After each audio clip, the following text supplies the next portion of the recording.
This man right here is Mr. George Soros, the 92-year-old Hungarian-born financier billionaire who set up the Open Society Foundation, endowed it with billions of dollars, which eventually flowed into different left-wing causes across the entire world. However, despite the fact that George Soros' money is behind many of the groups that we see in the news today, the fact that he bankrolled many of the district attorneys across the entire country, and despite the fact that he's consistently, time and again, the biggest campaign donor election cycle after election cycle, well, nobody knows much about him. His work is shrouded in a veil of mystery, and if you dare to talk about him publicly, well, you're apt to get labeled as being a conspiracy theorist. He is, you can rightfully say, the man behind the curtain.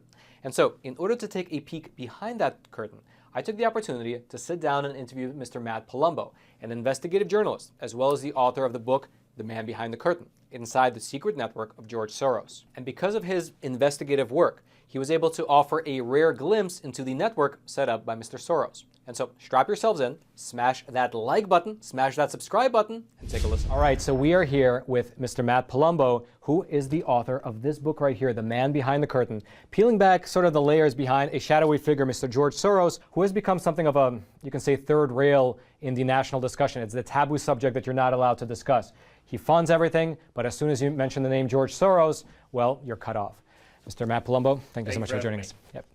So let's begin at the very beginning. Let's set the stage for the audience, because I think a lot of them understand George Soros exists. He's out there somewhere. He's the shadowy figure, but you're not allowed to talk about him. So can you set the stage for us? Where did he come from, and how did he become the man that he is today? George Soros was born closer to the beginning of the 20th century. Obviously, he's in his 90s now, ideally near the end of his life, given the record of his life.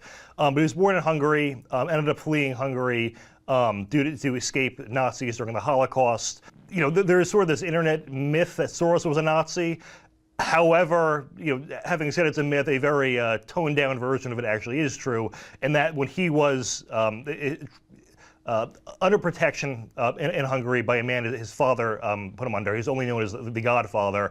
Soros and this Godfather were assigned this task by the Nazis to sort of out Jews from the local populations. This was an earlier time, pre-Holocaust, where Nazis were recruiting Jews from the local population. Many of these Jews were under this sort of false impression that maybe if they helped out in serving these deportation notices or confiscating the other goods of Jews, they would be exempt. And obviously that ended up not being true, but Soros ended up helping with this, and there's a very revealing interview in 60 Minutes where the host Steve Croft brought this up and then handed Soros on a platter the out. Well, surely this isn't something you wanted to do, surely you just went along with this, and Soros is very calm, matter-of-fact, oh no, it's something I enjoyed participating in, and if I didn't do it, someone else would have done it. Now this so-called Godfather Soros was with arguably saved his life. We at never at point during his entire life Soros ever identified this Godfather. He ended up dying a number of years ago. It wasn't until 2019 that this guy was even identified. And again, Soros never thanked the man who saved his life at all. So that's the kind of guy he is, and this is just from his teenage years. You sort of have an idea of the kind of person he is. Sorry, when it's time to go to college, he decides he wants to go to London. He goes to the London School of Economics. This is where he meets a man named Karl Popper, who created this concept called the Open Society, of which Soros' foundation is named after. Now, one of the weird things about researching this is there's this sort of Open Society Foundation on paper, and then what Soros interprets it as. And you see this with all kinds of liberal ideas. It's very rarely the case that they're stated goals and actual, the consequences are the same. So the Open Society is supposed to be, a society that emphasizes the individual, is very just open-minded, doesn't adhere to dogma. The only sort of left-wing-ish thing they throw in there in the official definition is that they promote social justice. But on paper, it's supposed to be this very libertarianish thing, and one would think actually sort of like what America embodies. Karl Popper himself said that he views America as the embodiment of an open society. Soros, on the other hand, says that America is the antithesis of it. So he studied another guy who coined the term. Clearly his interpretation of what an open society is quite the opposite. He is much more globalist, is much more self-serving, and ultimately narcissistic, I would argue. Well, let me actually ask you about that, because the book that influenced him the most, according to your research, is this Karl Popper work, Open Societies and Its Enemies. If someone's not familiar with that society, from my understanding of it, and correct me if I'm wrong, it promotes individualism, correct, democracy, things like that. So from your research, how does George Soros kind of balance this relationship between this believing in a society to the point that he actually named his foundation after it, of democracy, individualism, but at the same time he works against, in a certain sense, democracy and individualism by trying to erase nation states, by trying to quash populist movements, et cetera. How does he balance those two? Well, I would say it's sort of the left. We see this very often, where it's claiming to be doing things on behalf of the values of the society is almost just a mask. I mean, we see this with every liberal group. It's racial justice this. They just throw the word justice onto the most random things ever. Reproductive justice than with abortion. And it's just, with really every left-wing movement, there is what they say things are and what they really are. I mean, a very common theme for the past 20 years in particular has been words losing all meaning.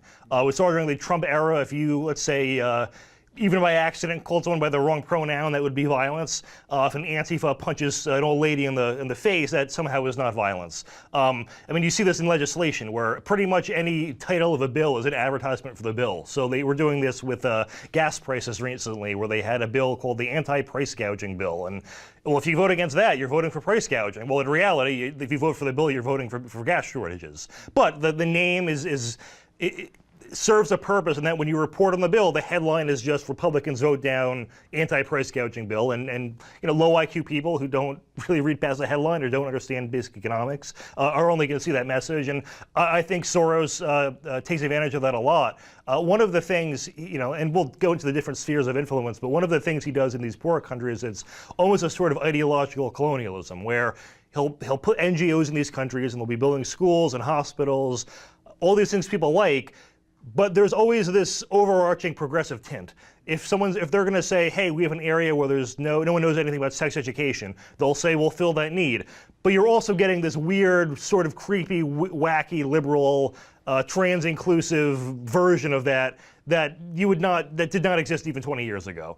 So that's primarily how he operates. And I don't really think he does believe in this open society. I think it's either he's misinterpreting it wrong, or it's just a shield so he can say that's what I believe. It would be like, me saying, I'm Matt Palumbo, I stand for liberty and justice, and then anytime I do something antithetical, I go, no, I'm the justice guy. It's sort of the same thing. Well, in that case, let me ask you then, if you think he uses this open society philosophy as sort of a shield, because some people who are cynical, they say, well, it's to amass more wealth and more power. But at the same time, I wonder, because even in your book you said that by the time he reached the $25 million mark, when he had $25 million, he said, well, I have enough money, I want to use the rest of my life in philanthropy. Now, since then, of course, he's got the $40 million from the, so clearly he's not really good at setting those parameters, yeah. What would you say his goal is, though? Well, that is the tough thing, because I mean, money itself, there's diminishing returns to how much money he can have. I mean, he's not going to spend it in one lifetime, and he seems to be using most of the money towards philanthropy. He donated close to $20 billion recently. So clearly it can't be just the money, because it's going towards these efforts. So, at risk of giving an oversimplified explanation, I think it is power for the sake of power. And, I'm very cautious, especially when you're talking about like the average Republican or Democrat, to not be like, they're motivated by malice or evil. Usually people really do what they're thinking is good and have a misguided way of getting there. That is not true with people like George Soros, I would argue. One of the reasons I say that is because there is, I'm always asking, what's the theory when you want to do something?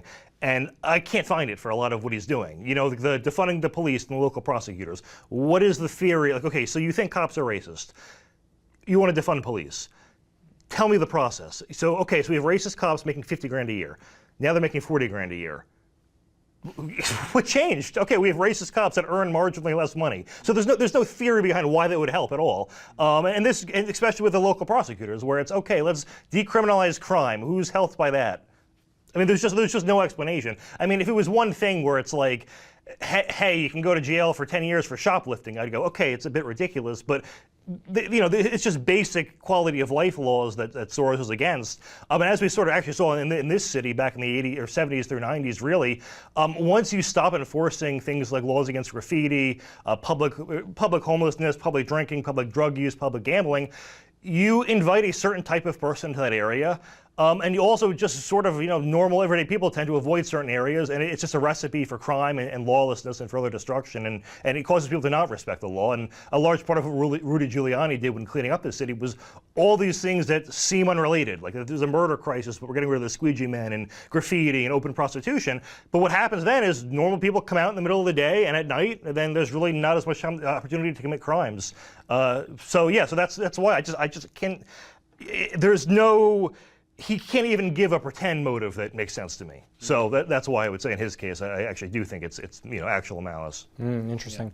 Yeah. And then before we move on from discussing his philosophy, the last question I had is in regards to this open society that he's trying, at least statedly trying to build. What does that look like? Based on at least the writings and based on maybe the stated mission goal of his foundation, when can he say that, yes, I've achieved the open society? What does that end goal look like? Well, that's the thing about left-wing activism, is it's deliberately open-ended. It is set up in a way where it can never end and will always perpetuate. So Black Lives Matter, for instance, will go, as long as there's one unarmed black person or armed black person being killed by police, we have a movement. Well, there's 50 million black people in the country, there's 700,000 cops. There are billions of interactions every day. By random chance, there is going to be at least one incident per year for the end of time, and the movement will be able to exist. The gay rights movement is another example. They were big on marriage, equal treatment. Very successful campaign. We pretty much have both of those things. In marriage, obviously, of course, most people are relatively tolerant of gays.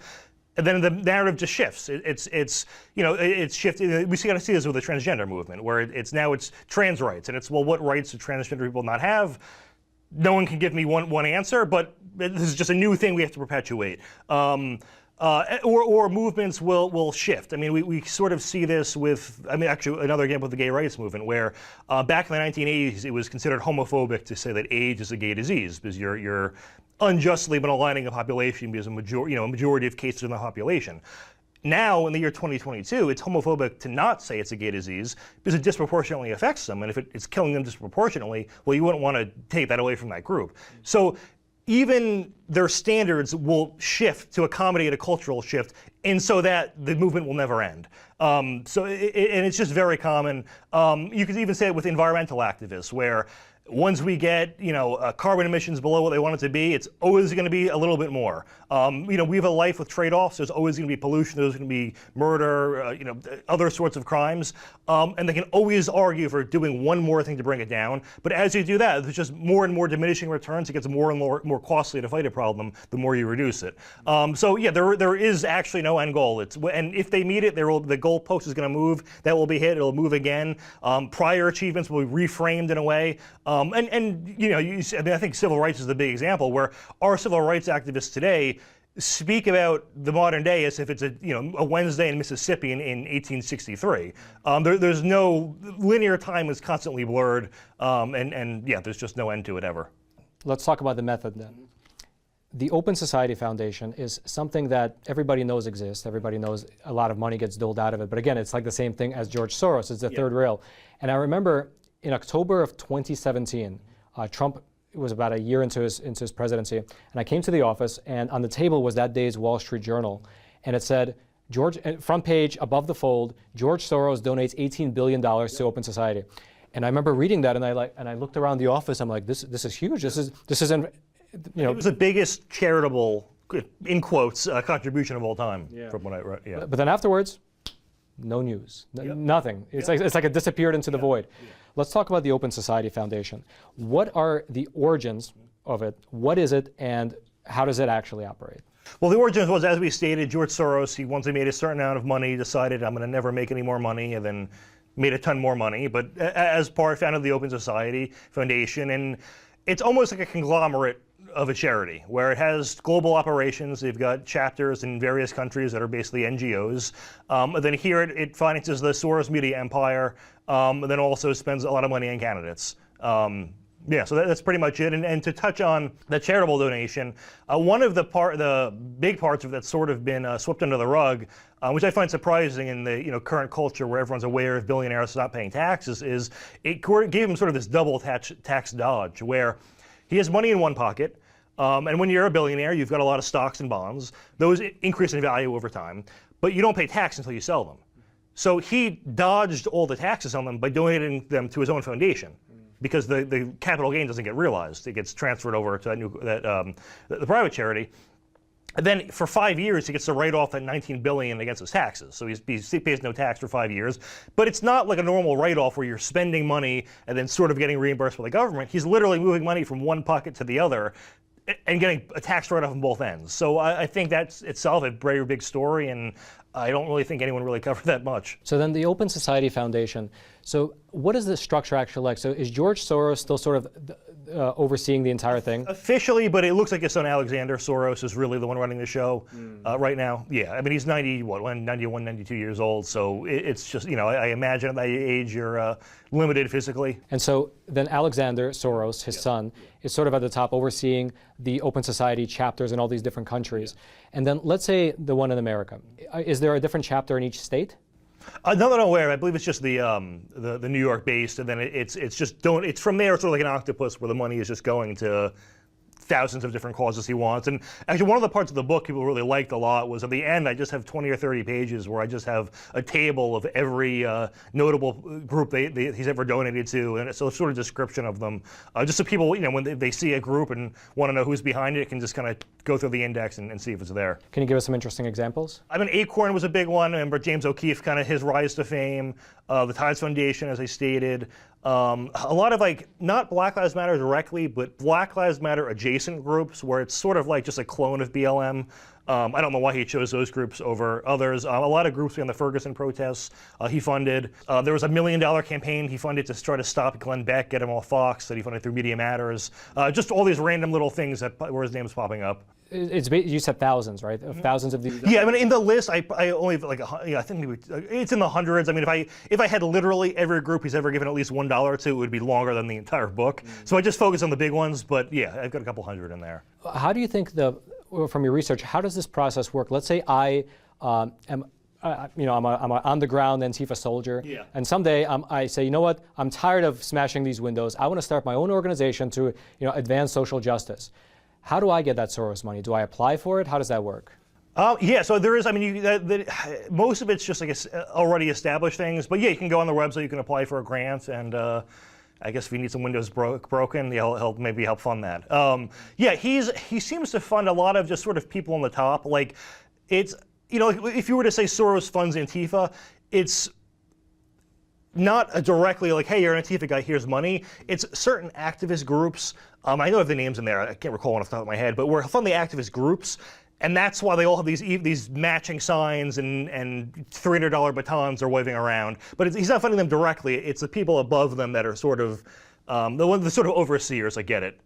Which strategically that would sort of make the most sense. You have a very controlled and a hierarchy above these crazies you're funding. Yeah, and then I imagine that either George or Alexander, they can't possibly be reviewing every single application. So do you know what the inside of the organization actually looks like? Do they just have a driving ethos that this is our worldview, this is what we want to advance, and if your application kind of jives with that, we'll fund you? Yeah, I would assume it's more like that. I mean, one of the reasons I don't know the exact process is there was actually a study, and I think it was 2016 or 17, by a group called Transparify. It was just looking at transparency in various charitable organizations, and the Open Society Foundation was ranked the #1 least transparent organization. I mean, obviously there's reporting requirements you have to obey, but yes, they're very secretive. Mailed them a copy of my book, have not heard back, so maybe they're not a fan. But interesting. The Open Society is very closed. It's very close, which goes to my thing. They don't actually believe it. That's fascinating. Yeah. In your book, you gave one example about the Ferguson protest. Can you set that stage and tell the audience that story? Yeah, so he funded a lot of groups that just pushed the lie that Michael Brown had his hands up and said don't lie, don't shoot. Funded a lot of these groups that took to the streets and in effect burnt down Ferguson. And they all have nice sounding names like Movement for Black Lives and Justice this, Justice that. But as we see in reality, that's what they're doing. And yeah, I mean, a lot of what Soros does, and to sort of go on a bit of a tangent, in the intro where I talk about his philosophy, there's this concept in finance called reflexivity that he created.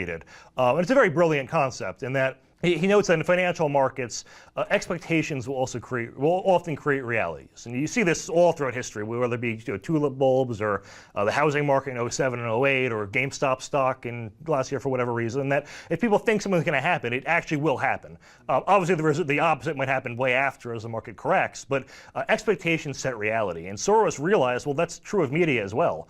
If you tell people what to expect, they're going to reinterpret reality in that effect. So whether it be the hands up, don't shoot, where when you're first to the story, the correction usually doesn't get heard. So they spread that lie. The reality is that never happened, but it doesn't matter. We saw this during the George Floyd protests, where we were all told if we leave our houses, we're killing grandma because of COVID, and then we're all watching what I think it might have been as much as 30 million people took to the streets, and we're going, well, this can't be good for COVID.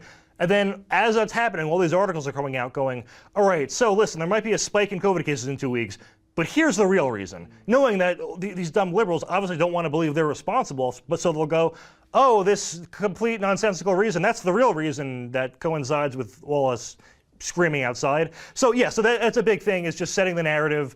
I mean, the biggest one, and I think you'll probably ask about this because I get asked this in every question, is how the heck is it that we can't criticize George Soros? Comedians are always saying, you're supposed to, or liberals are always saying like about comedians, oh, you got to punch up, you can't punch down. Well, this is punching up. He's got, over his lifetime, made $40 billion and has an enormous amount of influence and had 500 A-list celebrities at his wedding. So I would think he's fair game. And what he's taken advantage of is just this sort of narrative where any disagreement of the left is categorized as racism. And he's lucky because he gets his own category of racism. He can say it's anti-Semitic, which is often viewed as even worse than just general racism, given the recentness of the Holocaust, which he played no role in preventing. So it's his main thing. And in the media chapter of the book, I have a list of publications that are linked to Soros. The way I link it, and I didn't want it to be like he knows a guy who knows a guy. I made it where if you are on a group that gets a significant amount of Soros money, but ideally literally a Soros group, and you're on the board, and then you're also work for a media organization, I say you're Soros linked, and just go on any of the publications that are Soros linked, ABC, CBS, CNN, Washington Post, New York Times. I mean, the list is a very long list. Type in Soros's name and just look at how they cover him. And it's always, if it's ever anything negative, it's anti-Semites say negative claim, or it's a very common theme of the media. I think the Washington Post and the Hill sort of pioneered this, where if a Republican does something wrong, the story is the Republican doing something wrong. If a Democrat screws up and does something wrong, the story is Republicans pounce on Democrats doing whatever. It's always framed as the right-wing outrage over them doing something wrong, to try to make it seem like, oh, well, it can't be that big a deal, but just get a load of these people who are upset about it. So that's just another reframing technique that's been very big. And in this case, it's been to say criticizing Soros is somewhat anti-Semitic, even though he's not a practicing Jew. And I would be surprised if more than 50% even knew he was Jewish. I don't think that's the first thing anyone looks up on a person, but what do I know? Yeah. Well, I mean, that's really a brilliant strategy. You have this idea that you want to get out into the world. You have this worldview that you want to achieve. You control the leaders of the people on the ground. Then they do something, but what's reported is reported by the media, who you also control. And that narrative then translates back down to the people who are actually on the ground doing what they're doing. There are even journalism watchdogs, like the Columbia Journalism Review, that Soros is linked to and he gives money to. So even the watchdogs of the journalists are in many cases Soros funded. Can you give us some concrete examples? How is it specifically that George Soros has so many of people that are linked to him inside of the media? Can you give us like a few concrete examples of how that plays out? Let's say like within the New York Times, you said that there are people linked to George Soros. What does that actually look like? It would just be, so suppose I'm on an Open Society Foundation board, or I'm on a board of a company that gets the majority of its funding from the Open Society Foundation. I then also have either currently or at some point later in my life then go work for CNN or CBS. So it's just, I've taken Soros money before, either currently or in the past.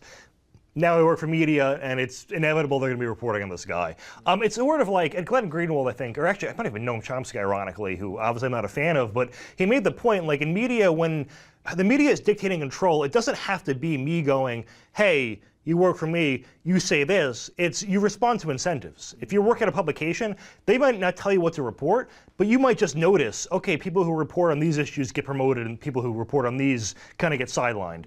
Similar thing there. It's sort of an implied contract where I've gotten money from this guy before. Am I really going to badmouth him in my report? And a lot of people just, choose not to. Plus, they're ideologically benefit from portraying him as just a right-wing boogeyman. Because, if you can dismiss any of his funding as that, then you don't have to really address it. And that happens to me with the book, too. It's just you're promoting a boogeyman, and I'm going, well, I have the list here, but, they don't want to listen.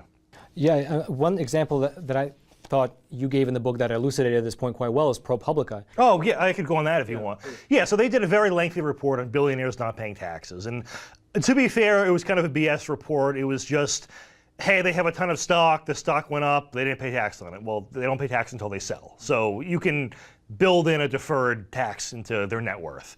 But what was interesting about the report is you read every person. You got Bill Gates, you got Zuckerberg, you got Bezos, a couple thousand words, at least more than 500 words per person, very in-depth. Here's what they own, here's why not. You get to George Soros, and there's like one full paragraph, and then like a 2 or 3 sentence paragraph. The first paragraph is saying, okay, he paid no tax from these years. However, his representative, and I don't recall him having representatives reach out from the other people, but his did, says, oh, we didn't make money because we didn't pay taxes because our fund didn't make any money that year.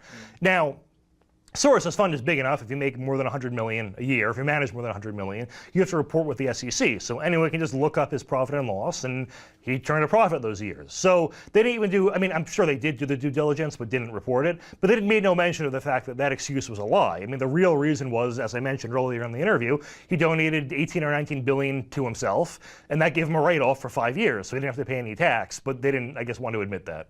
And how was ProPublica, who reported this story, connected to George Soros? Oh, yes, so he accounts for about 2% of their funding, and they've actually dismissed allegations that he plays any role by going, well, he only controls 2% of our funding, and well, apparently that's a significant amount, enough to change their coverage and not to do basic due diligence. So. Well, 2% of a company, if you had 2% of McDonald's, you'd have quite a bit of influence. So if it's anything really. So we talked about the Open Society in regards to media. Let's shift gears a little bit and talk about the Open Society in regards to politicians and political campaigns. So there's been a lot of talk recently about George Soros DAs, right? Can you lay that out? Why? Well, first of all, which cities did he install DAs? What does him installing DAs look like? And then furthermore, why is he targeting DAs? Actually, I'll start with the reason why he's targeting them. And it's really the easiest way to get policy reform done, because if you want, let's say, less bail, more lenient sentencing, you want these crimes prosecuted and these not, to do that through legislation is quite a process. You have to do everything individually. You're going to get a lot of opposition. If you elect a DA, they have total autonomy on all those things. So it's just, hey, I want the law changed. I back a guy who wants to change it exactly the way I do. He goes in, he changes it overnight. So one of the weirdest things actually about this whole DA thing is these prosecutors are household names. In a country where most people don't even know their representative, sadly enough, or their mayor, but they know who Chesa Boudin is in San Francisco, or Amiris Ayala in Florida, with the McCloskeys, the family that had the iconic photo of them with the guns. Rachel Rollins in Massachusetts, who is, I don't think she's as well known, but trust me, completely insane.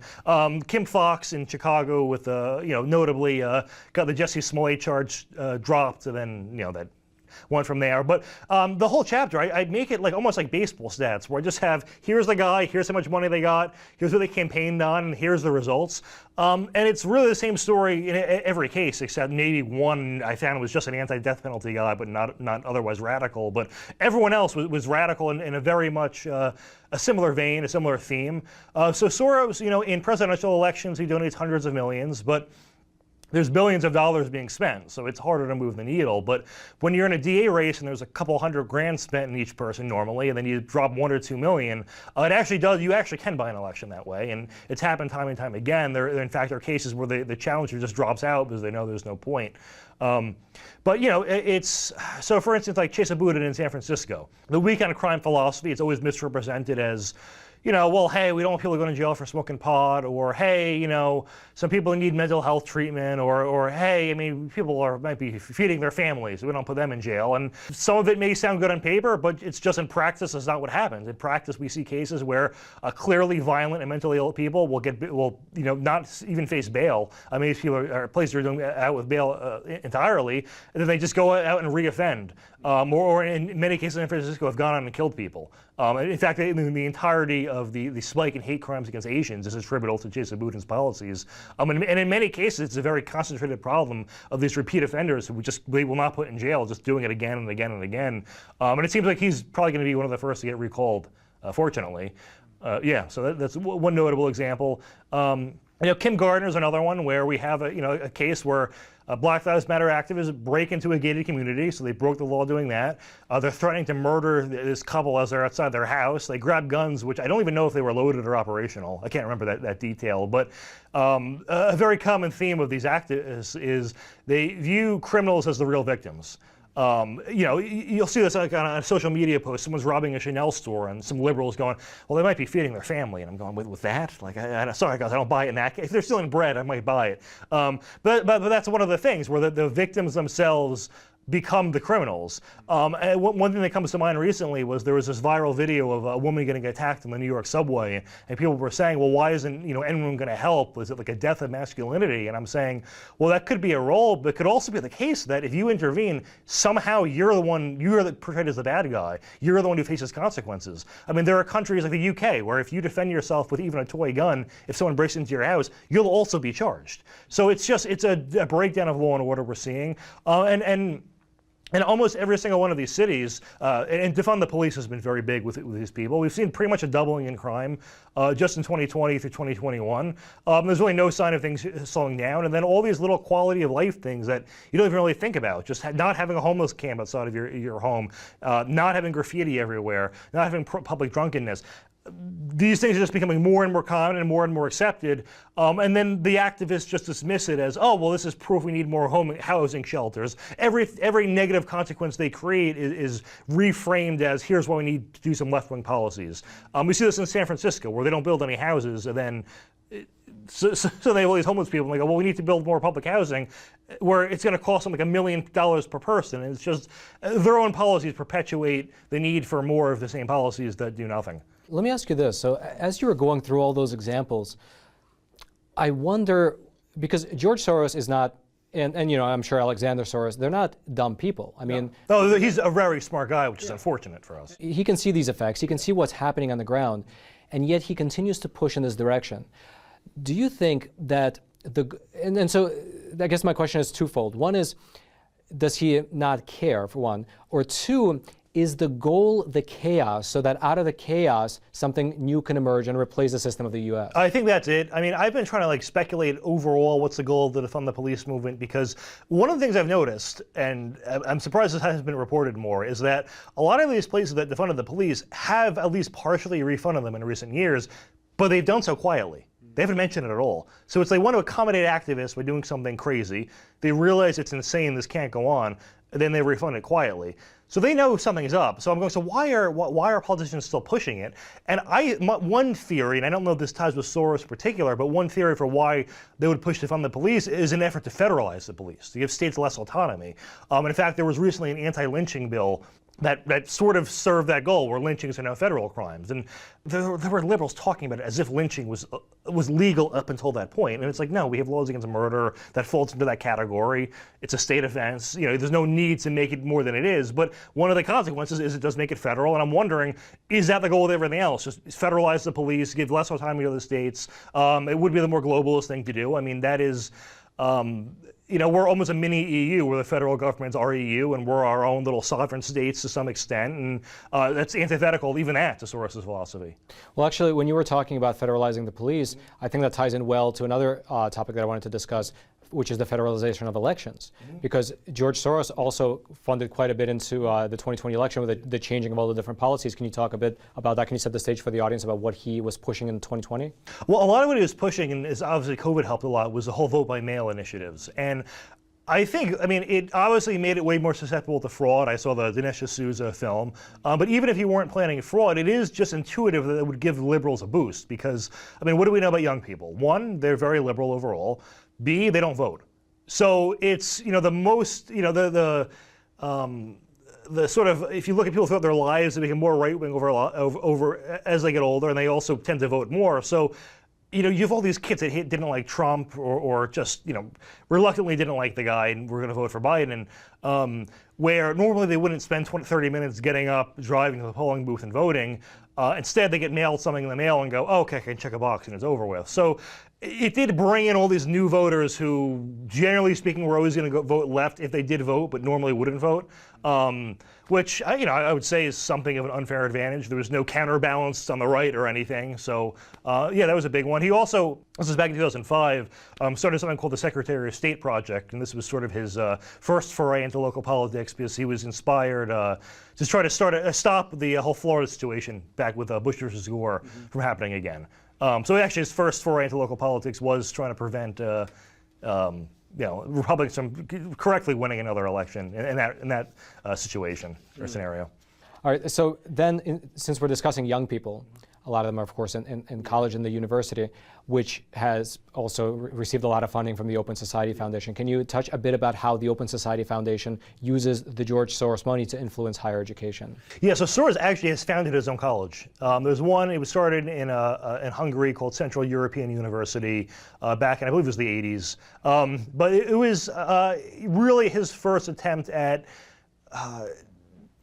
driving the narrative through a, I guess, more respectable format. One of the things you notice about the school is the faculty to student ratio is something like 3 to 1, meaning 75% of people there are actually teachers or researchers. Normally it's like, 10 students for every professor or even more. And I think it's just because most of they're really think tanks masquerading as universities. One of the things about Central European University too is it is a truly hideous building in the center of Budapest. Almost people who've been there said it's almost like a middle finger to the rest of the beauty of the city. And I think that's deliberate. Now, it doesn't operate anymore because Viktor Orban, who ironically once got a Soros scholarship to be a law student, decided liberalism was not for him, went to the not far right, but more, to the, I would say, to the right of the average Republican, is not afraid to use state power to advance his goals, and launched a very big anti-Soros campaign in his country. There was billboards. If you walked into a bus, you'd be stepping on a photo of his face printed on the floor. That set the stage to really just turn the public against him, and then once the public was against him, he could start acting on it, and just basically effectively kicked him out of the country. So that was his flagship university. It's now in Vienna. There's about, I think, 20 or so that he funds very heavily that I have listed in the book. The one in America that he funds the most is called Bard College, which is partnered with Central European University. Now, the one, I guess, caveat is, how is this different than every other crazy liberal university? And actually, it's really not that much different. I would just say it exists more to serve his specific agenda. But in terms of ideology, look at the coursework. It's the craziest stuff you've ever read, but you could also go on, Cornell's, and it's some wacky stuff there too. But he's pouring more gasoline on the fire, and that is the insanity of higher education. So it seems like, in terms of higher education, it's not been such a big push, a big focus of the Open Society Foundation, you would say? No, I can't think of any, or at least couldn't find any big studies that came out that were these huge policy-changing things. But he does have them out there. I mean, most academia doesn't really get elevated to a national level or anything, but he does have all these institutions that do promote his ideology. I think recently more and more schools, especially under the college level, the kindergarten, middle school, high schools, have been getting some national publicity due to CRT as well as sort of this sexualized education. Did you find any connections to George Soros or his money in any of that? Not any of that, actually. I mean, it is sort of, the whole, I'm sure the Libs of TikTok account you're familiar with, they did a very good job at exposing that. That hasn't really been on my radar until currently. So I haven't found anything directly there, but I would not be surprised if activist groups that sort of share the ideology do it. But it does seem like, at least from the what Libs of TikTok is finding, is it's sort of individual actors who are, I guess, kind of crazies or eccentrics who are getting no pushback and probably should in any civilized society. So besides all the DAs you mentioned and what they're doing, how much influence does George Soros have in the overall government, maybe at the state and national level?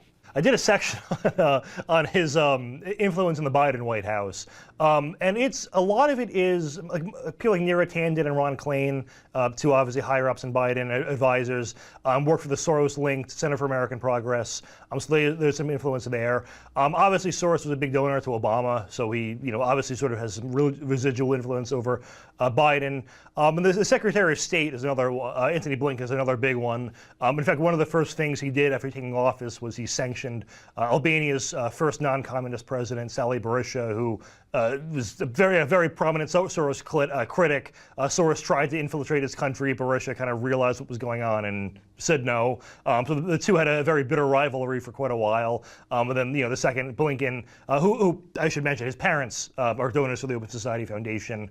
There was actually a library at the aforementioned Central European University named after him. And if you go through the Open Society Foundation's annual reports, both their names pop up there in the hierarchy. So Blinken's probably one of the big ones. And there's just been historical influence too. For instance, under Bill Clinton, Soros had a lot of influence in this sort of initiative to help Russia transition from communism to capitalism, where Soros more or less was able to sort of paint himself as this anti-communist hero, while his real goal was just buy up state assets for pennies on the dollar. And then there's also with Hillary Clinton as well. In addition to Bill Clinton, I have a chapter in there where I have like leaked Soros emails, and there are various ones with Clinton where he'll say like, "Hey, I think this guy would be the best person for this position," and then the next day in the news, what do you know? She appoints that person. So those are the ones that come to mind. Oh, so then it seems like if that's the case, if he recommends someone the next day it happens, it seems like he has some deep ties. Yeah, or one heck of a coincidence, but yeah, I think it's some direct influence there. Oh, fascinating. Yeah. And so when you said that the chief of staff, Ron Klain, he worked for a foundation that receives, you said, is linked to Soros, so they receive funding from the Open Society? Yeah, Center for American Progress. It's a very big, they were actually a lot bigger like a decade ago, but a very big lefty think tank. I think Neera Tanden might have even been on the board, but yeah, it receives a very large share of their funding from him. And So in that scenario, like, how do you think that affects the decisions or his influence there? Do you just think it's like an ideological alignment, or more than that? What do you think? Well, I mean, in your everyday life, 99% of the time, it's just we have this connection because we share the same ideology. But also, if there ever is anything that does involve Soros, I mean, they I don't know if they literally have the guy's phone number, but they you know the guy. He's funded you. You know him. He's a contact. In fact, and this is a little off topic, but there was a document. Actually, no, it's not off topic. It's a document leaked from him, the Open Society Foundation, and it was sort of like a dossier or like a Rolodex of all his contacts in the European Parliament. It was 277 people, which out of a parliament of 705 would mean that if you made Soros-backed MPs a political party, they'd be the biggest political party in the EU Parliament. And it just has all these facts in them. Contact, fax, cell, email, why we align, what issues we align on. And my first thought was, well, what does that look like for the U.S. government? And I'm sure that document must be somewhere. So, maybe that'll come out in the future. But if he's got, what is that? I mean, nearly more than a quarter of European Parliament in his arm, I imagine you see a very similar list for America. Well, you said it'll likely come out, but even if it comes out, maybe we won't even see it because that's what happened in 2016. Yeah, they'll say it's a Hunter Biden laptop thing. They'll just find some way to excuse to bury it or say it's fake or something, but we'll believe it. Actually, so 4 years before the Hunter Biden laptop, that's what happened with the Soros documents, right? In 2016, they were leaked on that web. I forgot what the website's name. DC Leaks or something. It sounded like WikiLeaks. I think it was like DC Leaks or something. But then it got killed. No media reported on it. The Daily Caller got it, and that was really it. No one else followed up. Was there anything that was revealed in those leaks that you can share with us? Oh, yeah, so I actually have a whole chapter on it. I mean, one of the things that I thought was the most interesting was just sort of the psychology of why they support organizations. So, like, there was one where their whole goal was to make it so Catholics would be more likely to vote Democrat. So they're like, what do we do? I mean, abortion's a huge issue for them. So they're decided on the strategy of reframing, where it's, all right, we need to infiltrate a Catholic organization.